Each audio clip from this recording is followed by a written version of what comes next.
Un gusto, siempre es un placer colaborar con temas de salud y bienestar y justamente hoy en el marco del Día Mundial sin Tabaco, pues vamos a abordar este tema tan importante que espero que las palabras que pues disertemos el día de hoy pues sirvan de conciencia para la Sí. población salvadoreña y de este gran grave problema que tenemos en el país que es el tabaquismo. Así es. También nos acompañará hoy para ver aspectos de nuestra salud mental y el impacto que también tiene la salud, las adicciones. Siempre los especialistas hablan que hay esquemas mentales muy vinculados a estos hábitos.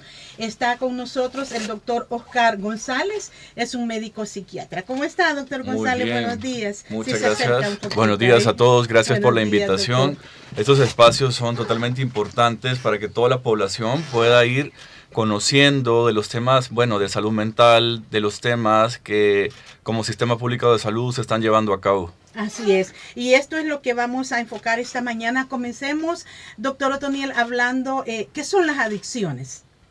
Las adicciones en general son trastornos de salud mental que van orientados a la dependencia del consumo de sustancias psicoactivas. Y va a ser que la gente pensará, ¿sustancias psicoactivas? Psicoactivas. ¿Qué es eso? Es cualquier sustancia que al entrar al cuerpo produzca un cambio a nivel cerebral, a nivel del sistema nervioso central.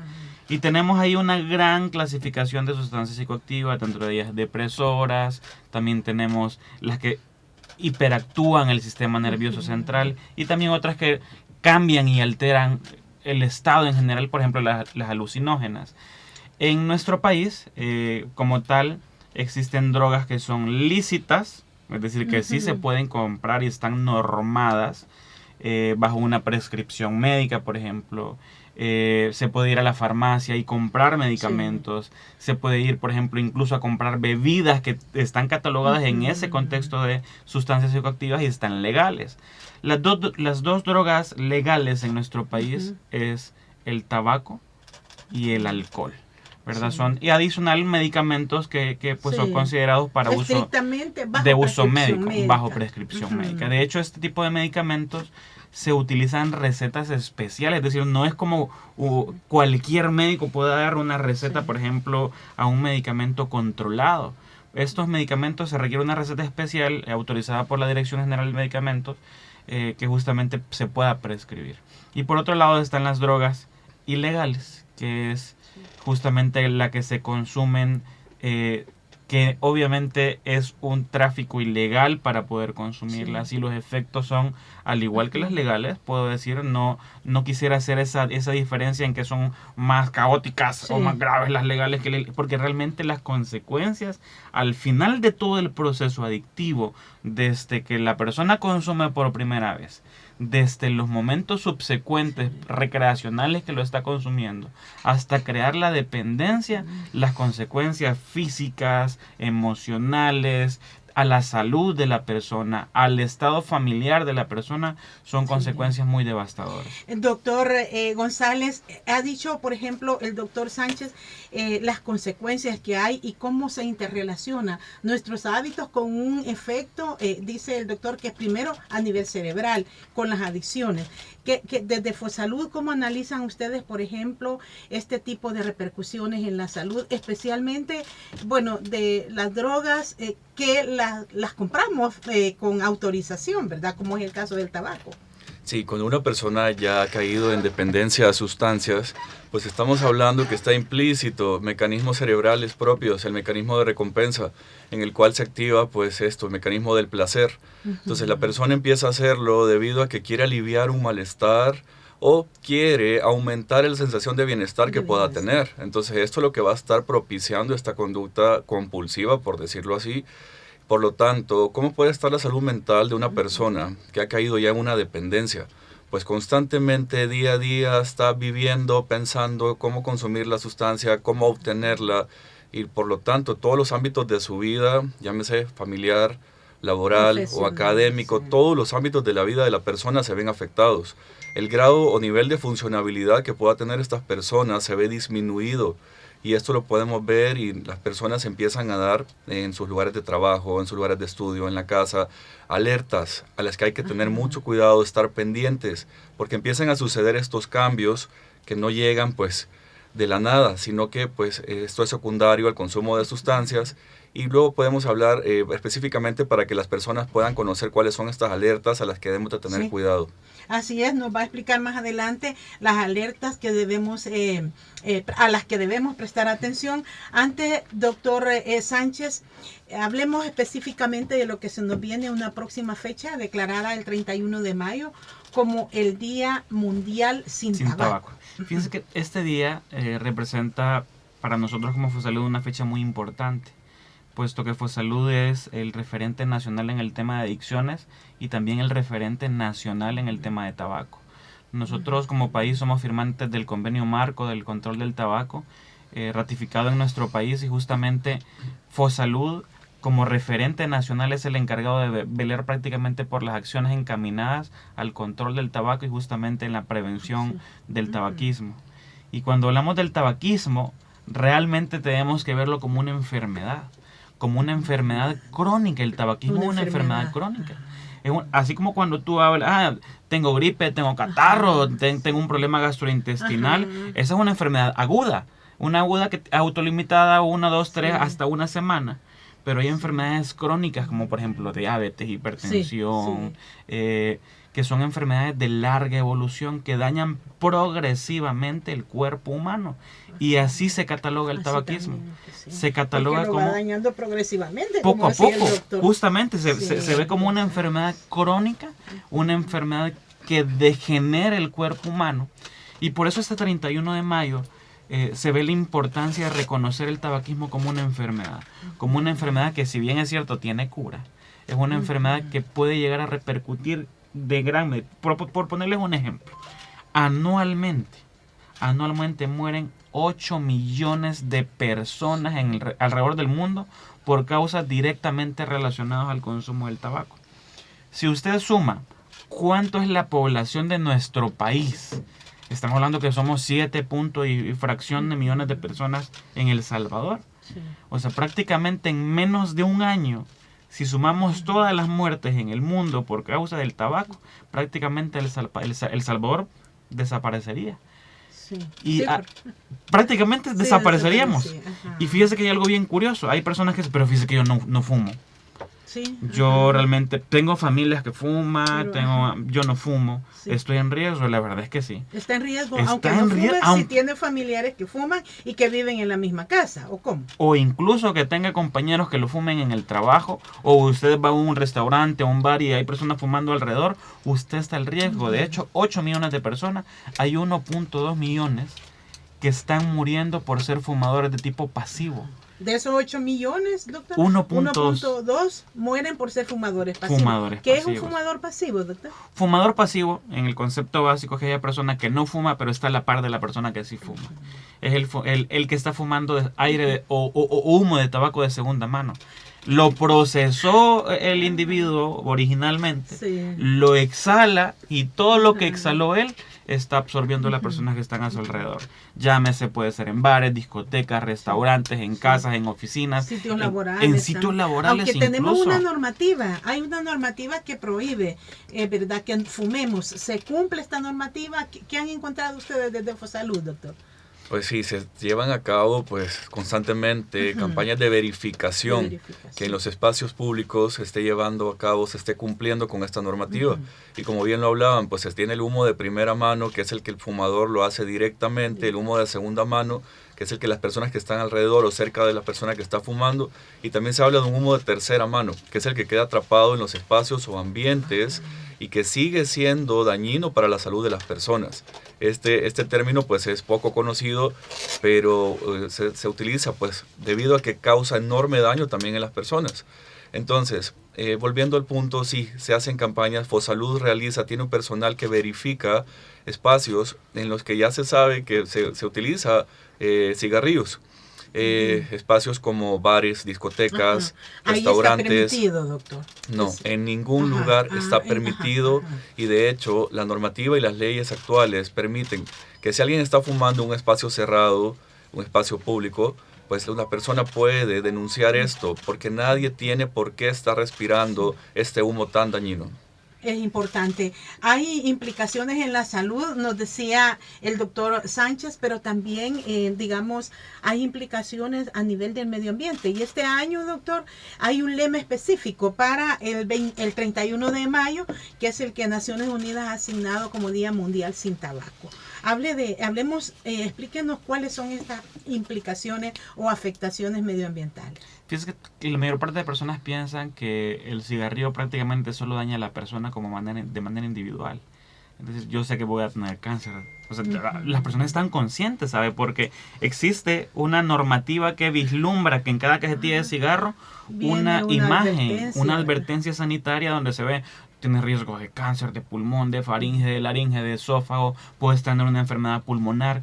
Pero hay algo que este año, justamente en el concepto de el Día Mundial sin Tabaco, se va vislumbrando el tema medioambiental. Sí.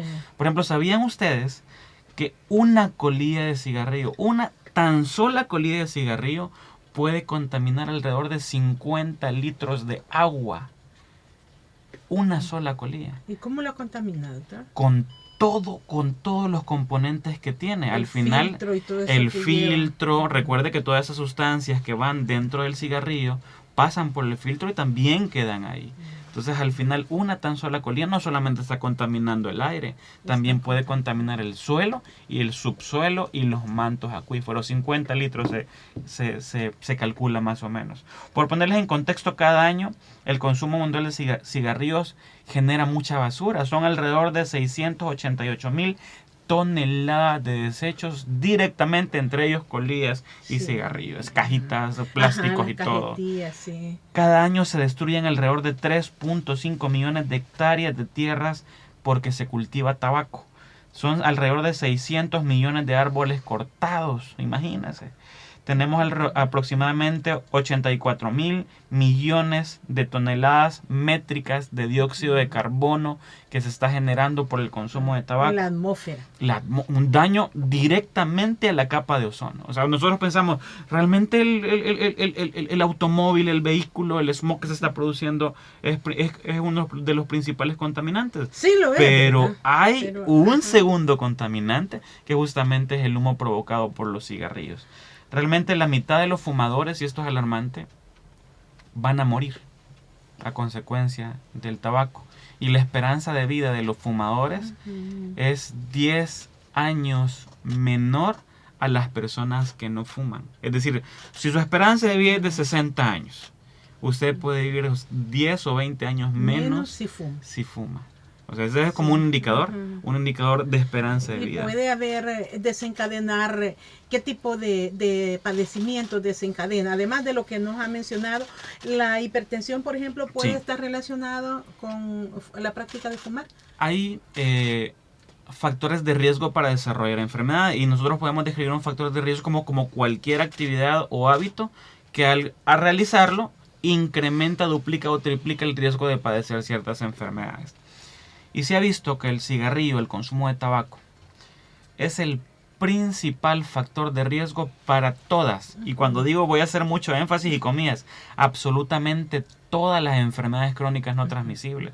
Es decir, una persona que fuma va a ser hipertenso, va a llegar a padecer diabetes, va a tener enfermedad pulmonar obstructiva crónica, incluso puede llegar a tener enfermedad renal debido al consumo de tabaco. Entonces, al final, y una última etapa, que es el tema de cáncer, que es otra enfermedad crónica degenerativa.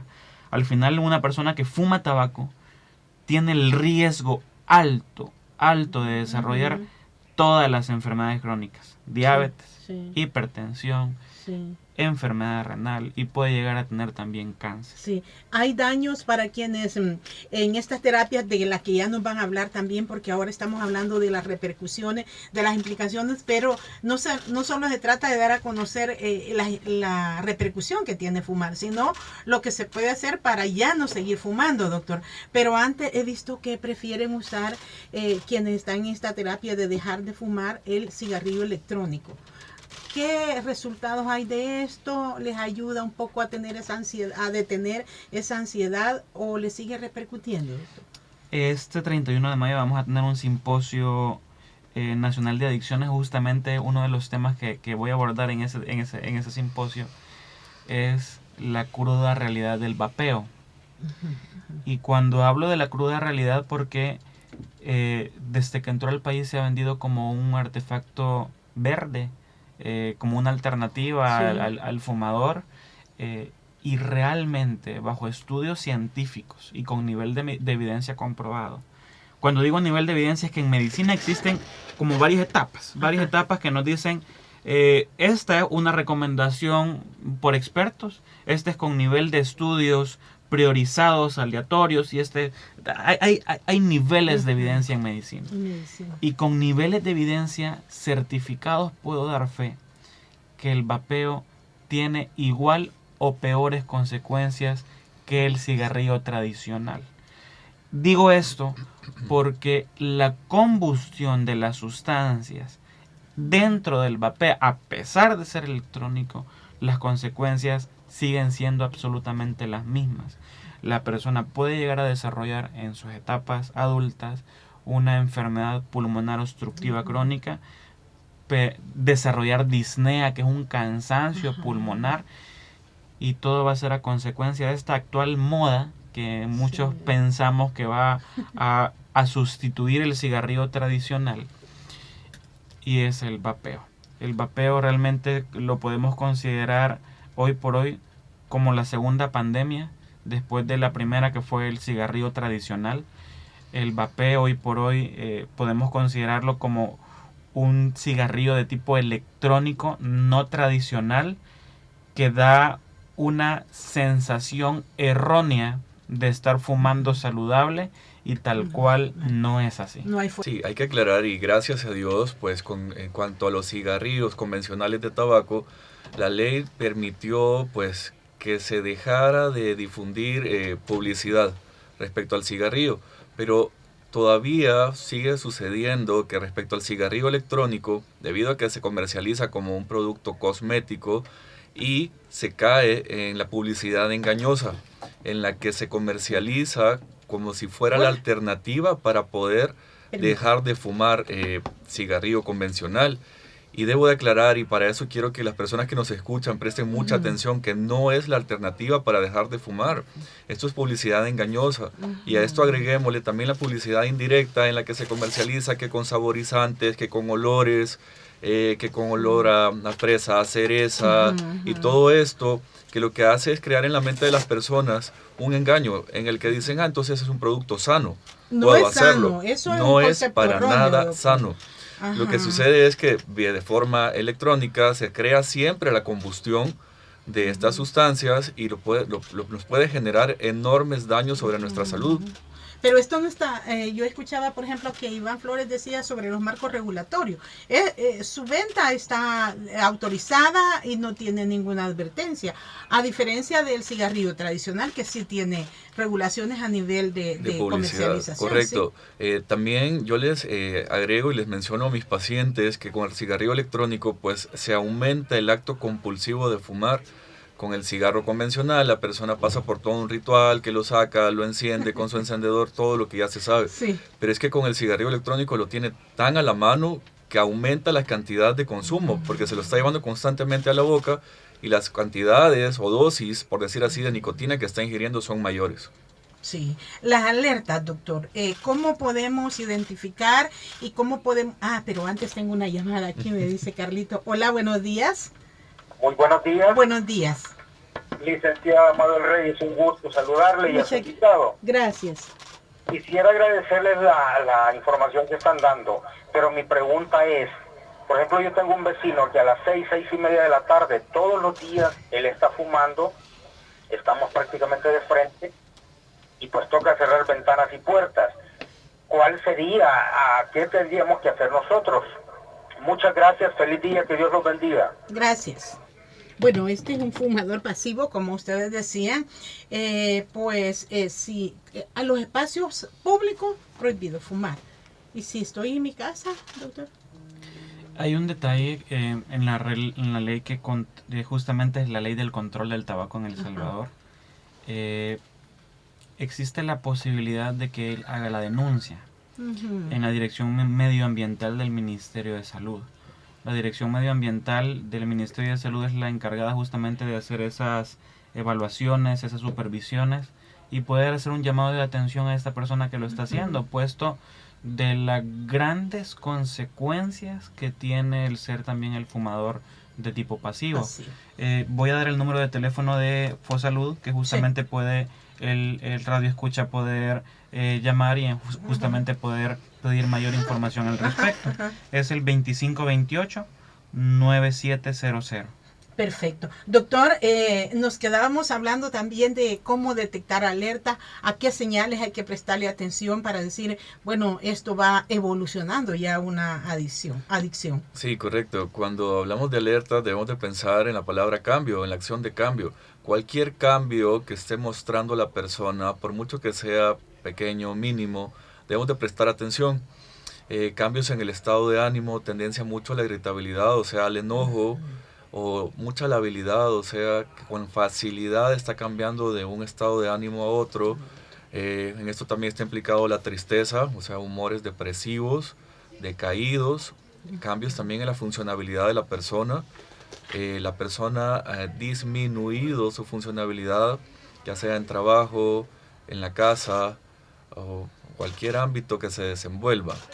Así también, pues, en su estado físico podemos ver signos como ojos rojos o el olor que puede ser característico de personas fumadoras, queda impregnado en pelo, en piel, en ropa, en las manos, o personas que constantemente pues están poniendo excusas para poder salir de su lugar de trabajo, querer fumar, o en sus horas de almuerzo pues estar consumiendo constantemente el cigarrillo.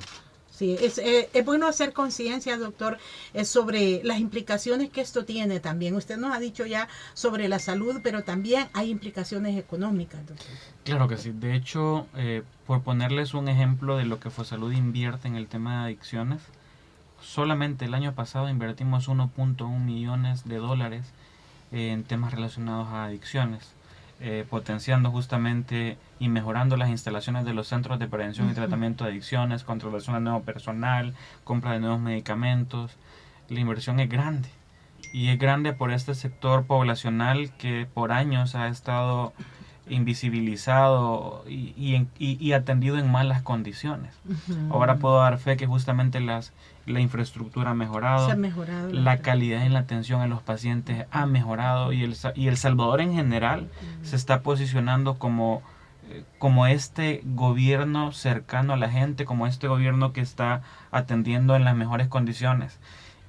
Por poner un ejemplo en el tema económico, fuera de este 1.1 millones de dólares que se ha invertido, El Salvador recauda, por ponerles en contexto, alrededor de 32 millones de dólares al año en el tema de tabaco en concepto de impuestos. En concepto de impuestos. Y usted dirá, qué montón de dinero es. O sea que con eso se mantiene Fosalud y pueden hacer mucha inversión. Pero sabe que no es así. No es así. Realmente el país pierde mucho más. Hay un estudio, de hecho se llama el caso de inversión en el tema de control del tabaco en el país, publicado por Fosalud, donde son alrededor de 263 millones de dólares en pérdidas anuales. Y solo estamos capturando o captando, recibiendo 32 millones y estamos perdiendo 263 millones. Pero esta pérdida de 263 millones de dólares, ¿en qué es? Sí, ¿en qué es? Y porque Fosalud, precisamente que lo menciona, doctor, surgió con recaudación de impuestos de las bebidas alcohólicas y el tabaco. Y también las armas, la venta de armas. Ajá.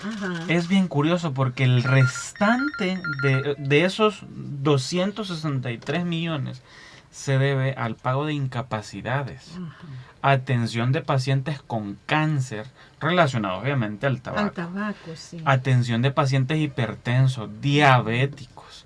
Relacionados siempre con el tabaco. Relacionados al tabaco. De hecho, hay la Organización Internacional del Trabajo vislumbra que los pacientes adictos, los pacientes que fuman, tienen justamente mayor índice de incapacidades anuales. Si tienen un número de 5, 6 o hasta 8 permisos personales en el año, se lo gastan todos. Si tienen un número también de incapacidades por temas de salud, se lo gastan todos.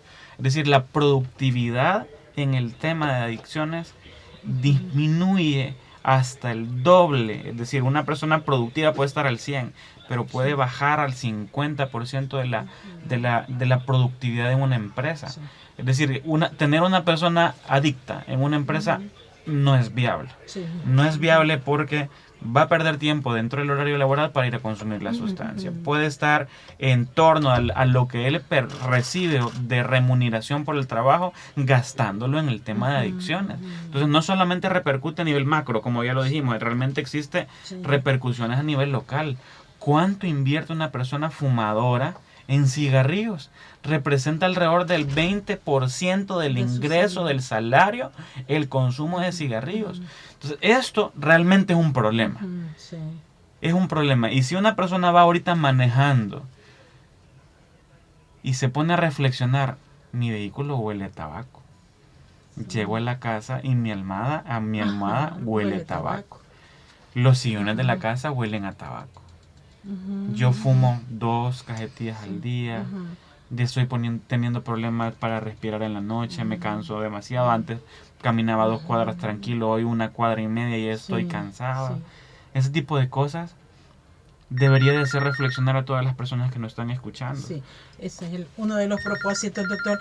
Y hay, doctor González, quienes dicen que los daños son menores si solo se fuma 3 cigarrillos al día que aquellos que se fuman 7 u 8 cigarrillos al día. ¿Es cierto eso? Sí, ante estas adicciones respecto al tabaco o cualquier otra sustancia, hay bastante negatividad en cuanto a aceptar.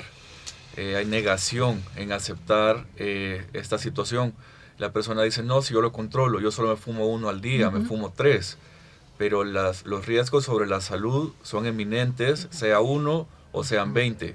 Así también debo mencionar que una persona puede comenzar fumando 1 cigarrillo cada 3 días, cada 5 días. Pero es que un cigarrillo puede llevarlo a esta dependencia, porque luego la tolerancia que genera el cuerpo sobre esta sustancia ya no le va a dar el efecto que la persona buscaba. ¿Y qué va a pasar? La persona aumenta la cantidad de esta sustancia. Sería también recomendable que habláramos de las situaciones que llevan a la persona al consumo.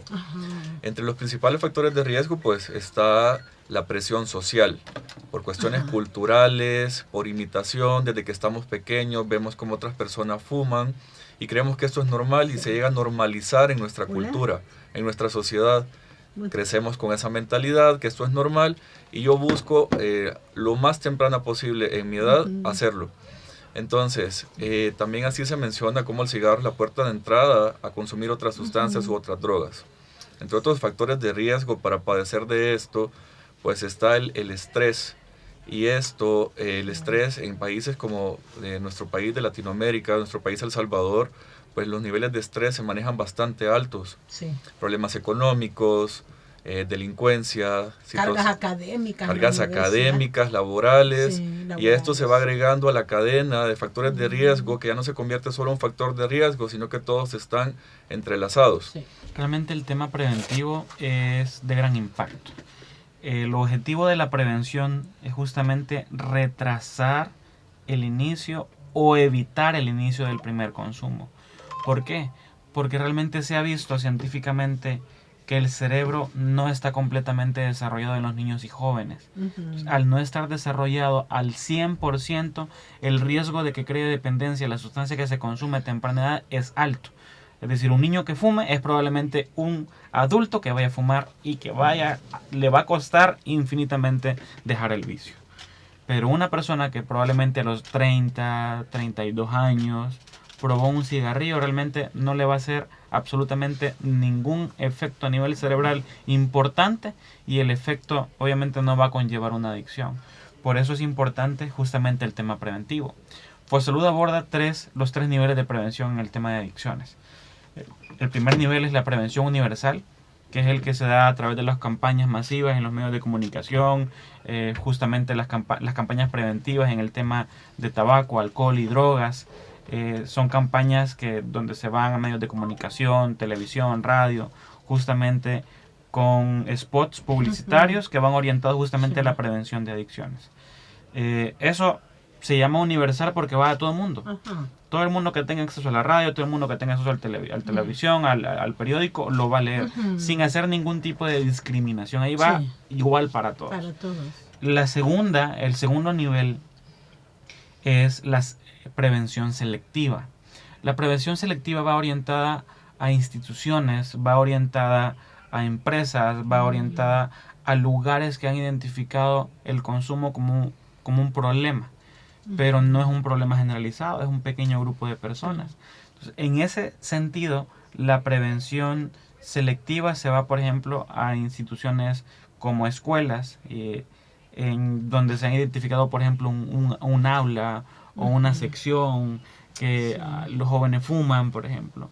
Pero ahí se da atención no solamente a esta sección, sino a todo el centro escolar. Para la prevención. Para el tema preventivo. Usted, sí. Y hay otro tipo de prevención que es justamente la prevención de tipo indicada, que es la persona ya probó, la persona ya consumió, tiene todos los factores, pero todavía no está el marco de dependencia. Es decir, la persona no es adicta, pero ya lo consumió.